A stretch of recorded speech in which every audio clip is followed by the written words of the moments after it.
Yo, what's going on YouTube? It's Rascal here, and in this video I'm going to be showing you guys the best overall settings in Modern Warfare 2. So all your controller settings, graphic settings, audio interface, we're going to go through all that today. So let's get into it.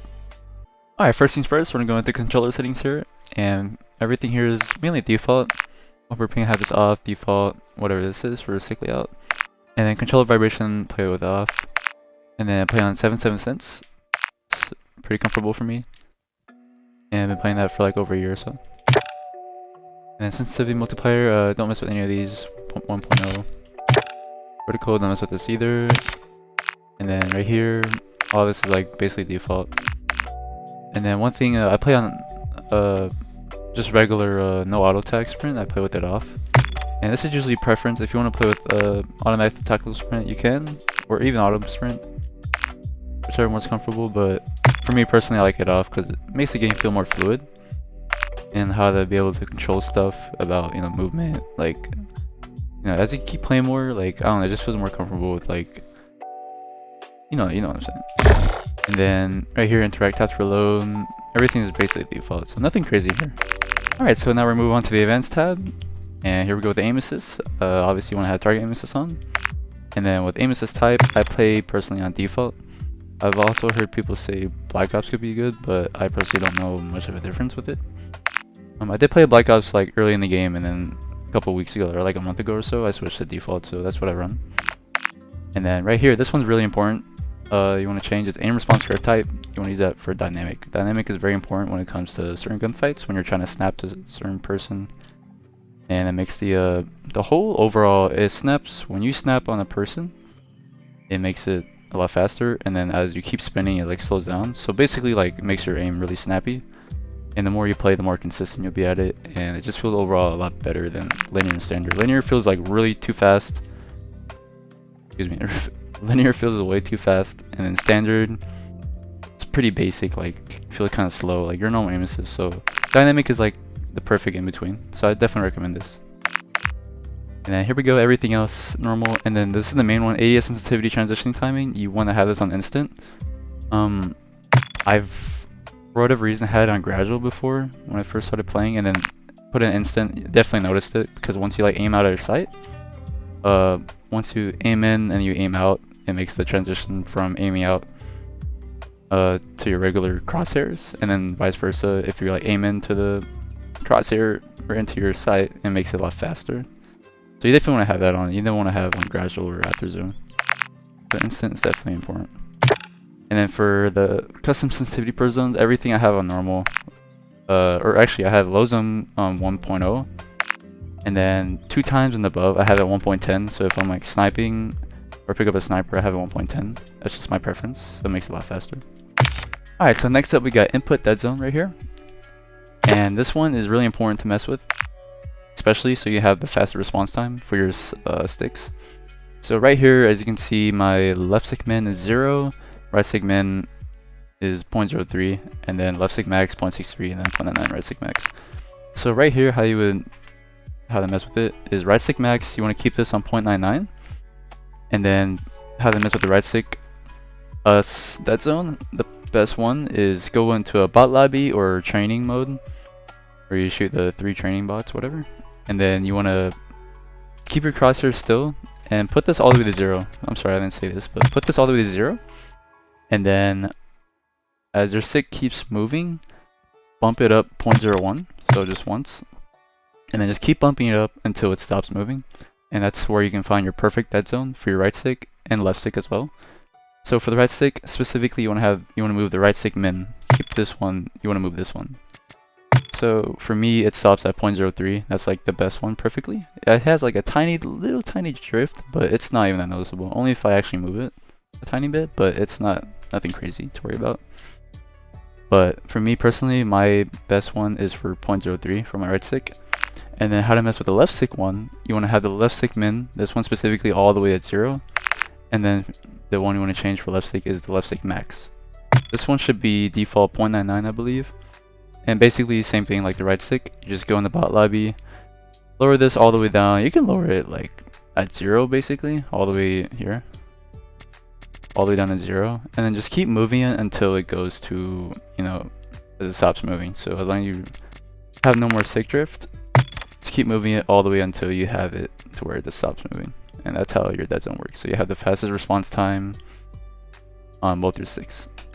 Alright, after you mess with the dead zone settings and have that all good, everything else right here is just self-explanatory. I just have everything off, default, whatever. I don't touch anything here.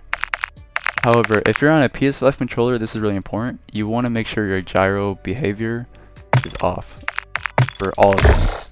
You want to make sure all of this is off, because with gyro aim, what that means is with the PS5 controller specifically, when you move your controller like this, it moves the aim as well. So that can definitely mess up your aiming and everything. So you don't ever want that to happen in game and mess your aim up. So obviously you go into the settings right here in the controller settings and make sure everything for gyro is off if you're on PS5. And because I'm on PS4, it doesn't really matter, but it's best to have it all off. So just make sure everything's off right here. Alright, so now we go down to movement behavior, and for me everything is basically default right here. Toggle off, double tap when I run. So yeah, I run double tap because I don't run the ATS on, so there's no reason for me to single tap. I don't single tap at all. And then right here for mantling, me personally, I have all three of these off.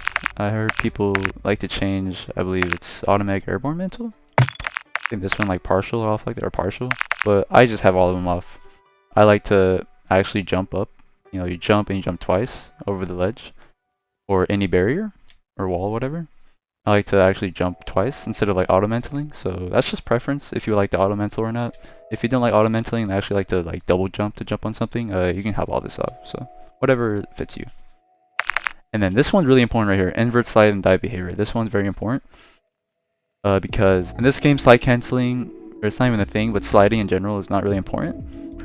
And diving is definitely, you know, part of the movement in this game basically, because that's like the new slide cancel. And diving in this game is really good for like certain situations, getting out of certain situations, or diving out of, you know, basically like anything, and getting more momentum on the map.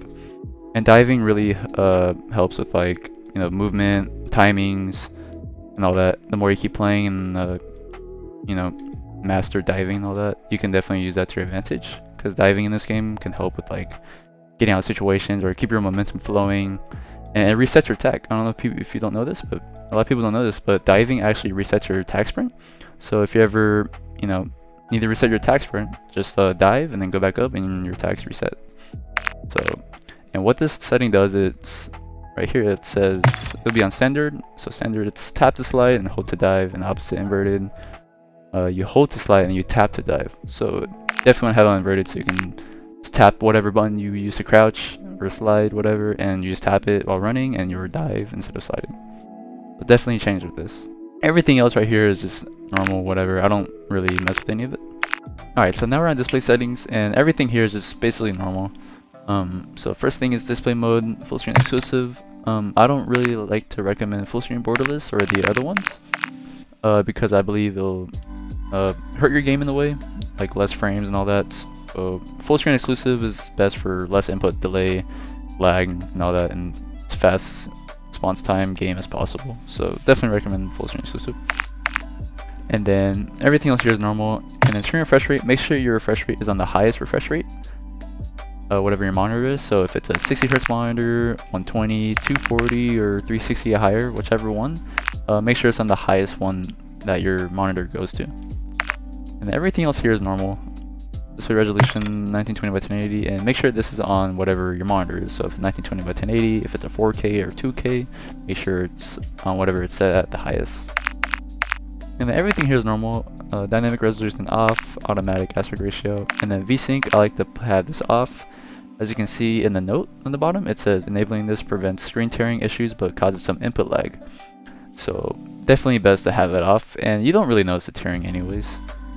End game, I don't even think there's tearing, but if there is, you probably won't even notice it at all. So this definitely helps with the obviously less input lag and delay, so as fast response time as possible in your game. So definitely have this off, I recommend.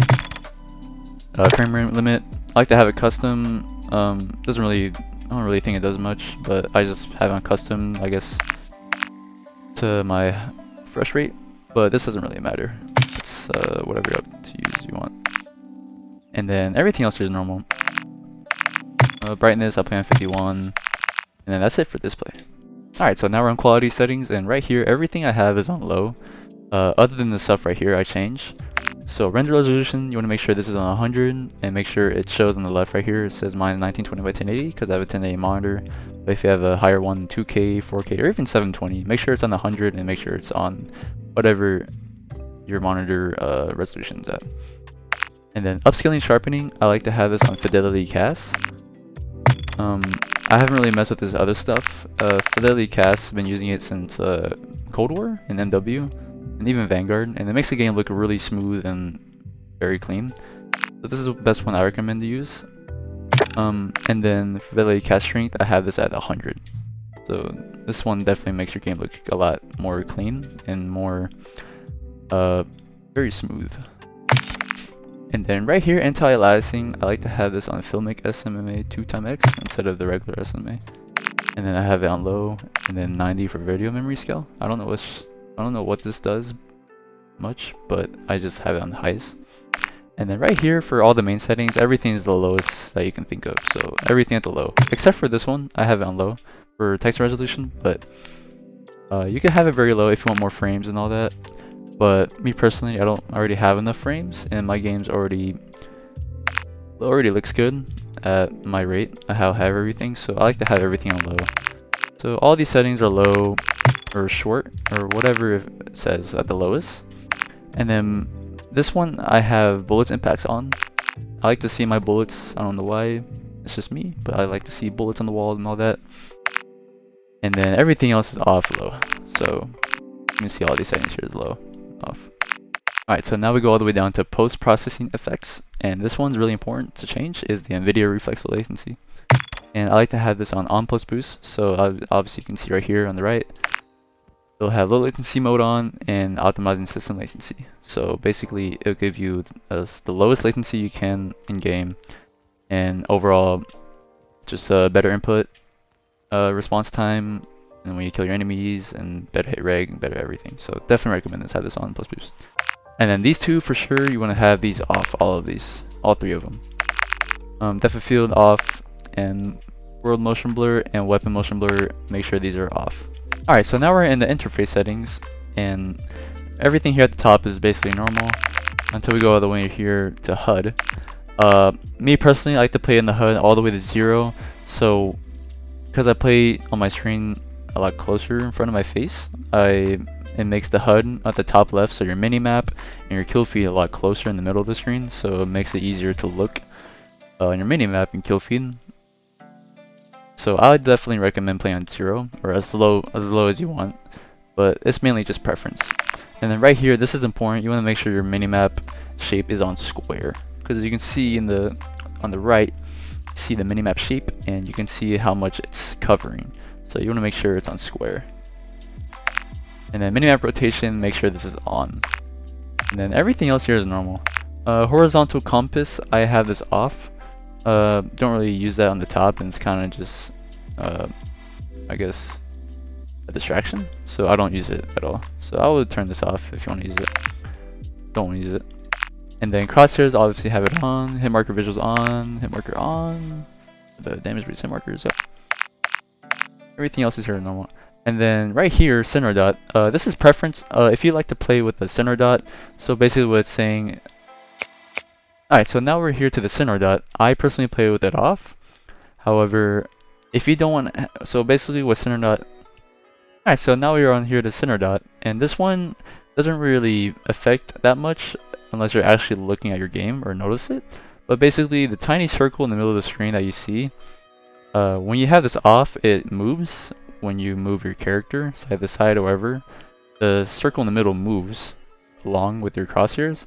However, when you have it on, it keeps it stationary straight. But I don't really notice it in game, and this is just basically preference if you like to have it on or off. But to really see it, you actually have to focus it in game to really see it moving. But if you're in the moment and playing the game, you're not going to really notice it. So I like to just have it off.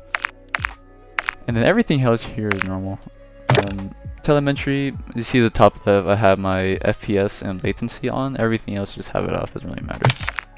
And then everything else here is just normal. I don't change anything here.